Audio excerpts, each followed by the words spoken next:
उपस्थित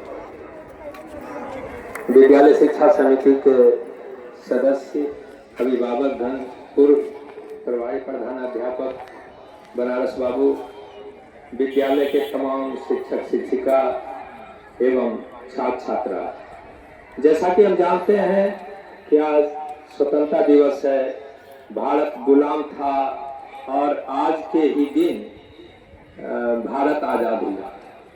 और सवाल ये उठता है कि भारत गुलाम था, भारत गुलाम क्यों हुआ? इस पर कभी आप लोगों ने सोचा है? जिसने गुलाम किया था उसकी आबादी मात्र 3 करोड़ थी और हम लोगों की आबादी उस समय 40 करोड़ थी, लेकिन फिर भी हम गुलाम हो गए। यदि शुरू से हम चलते हैं तो जिस समय अशोक सम्राट का शासनकाल था, गुप्त का शासनकाल था, मौर्य वंश का था, उस समय भारत बहुत ही संपन्न और शक्तिशाली देश था। लेकिन इस देश के कुछ चंद गद्दारों के द्वारा इस देश को गुलाम किया गया। पृथ्वीराज चौहान मोहम्मद गोरी को कई बार पराजित कर चुके थे और उनका दुश्मन था जयचंद, कन्नौज का राजा जयचंद और पृथ्वीराज में बहुत दुश्मनी चल रही थी। इस दुश्मनी को मिटाने के लिए पृथ्वीराज चौहान ने जयचंद की बेटी से शादी भी किए थे, लेकिन वो दुश्मनी नहीं मिटा और जयचंद ने मोहम्मद गोरी का साथ देकर पृथ्वीराज चौहान को पराजित किया। वहीं से प्रारंभ होता है गद्दारी। हम यहाँ जब बात करते हैं, ये प्लासी की युद्ध की बात करते हैं, रॉबर्ट क्लाइव ने अपनी डायरी में लिखा है, जब प्लासी की युद्ध जीतने के बाद विजय यात्रा को निकाले थे तो भारतीय फूलों की वर्षा कर रहे थे। उन्होंने अपनी डायरी में लिखा है, यदि तमाम भारतीय एक एक पत्थर उठा के यदि हमको फेंक देते तो हम भारत में अपनी पांव नहीं जमा पाते। ये स्थिति है।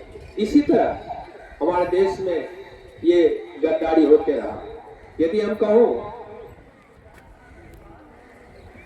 कारवां क्यों लुटा, अर्थात मेरा देश गुलाम क्यों हुआ? कारवां क्यों लुटा? तेरा राहजनों से था वास्ता। कारवां क्यों लुटा? तेरा राहजनों से था वास्ता। मुझे राहजनों से गिला नहीं, तेरी रहबड़ी पे मनाई। हम गुलाम हुए, उसका कारण हम ही है। लेकिन गुलामी तो कष्टकर होती है। जब अंग्रेजों के द्वारा अत्याचार अन्याय किया जाने लगा तो भारतवासियों ने ये महसूस किया कि अब हम लोगों को आज़ाद होना चाहिए और 1857 से लेके वो आज़ादी के लिए जो संघर्ष शुरू हुआ, 1947 में जाके हम आज़ाद हुए।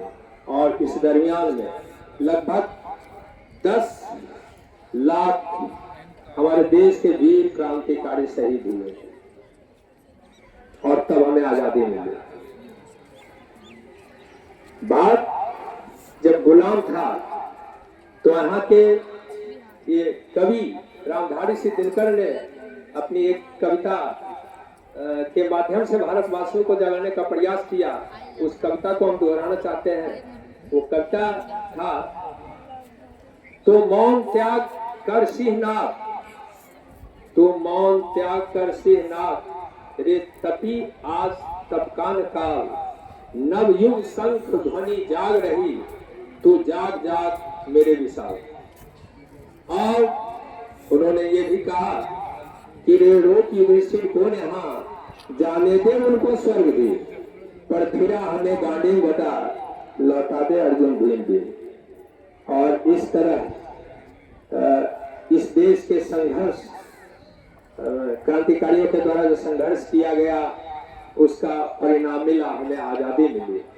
अब इस आजाद देश में हम लोगों का भी कुछ दायित्व होता है कि अपनी आज़ादी को हम बरकरार रखें, इसको खोने नहीं दें और जिस कारण से हमारा देश गुलाम हुआ उस कारण को हम दोहराने का प्रयास नहीं करें। कुछ भी है, हमारा देश है, इसके लिए।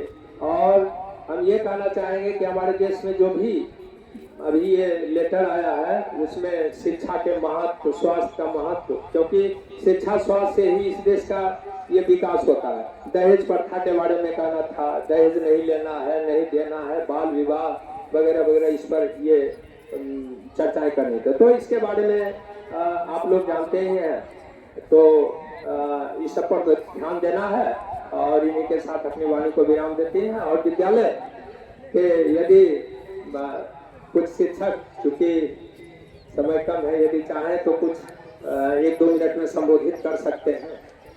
सामने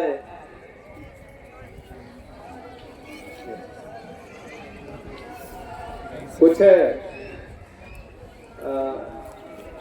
यदि चाहे तो